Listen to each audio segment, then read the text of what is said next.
Go to next command, subtract. Subtract.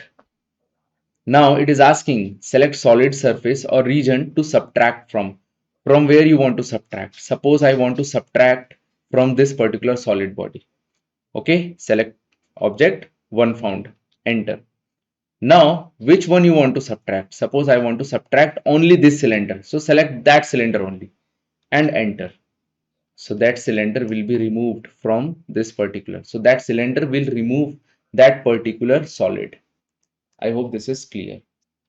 Go to UNI again, enter, select this object, enter. Oh, not UNI, subtract. Go to subtract, enter, select this object because I want to subtract from this particular, I want to remove material from this particular object, enter. And region to subtract this one, region or solid body to subtract this solid body, I need to subtract. So select that, enter. So you will get this. This is the final object which I am getting.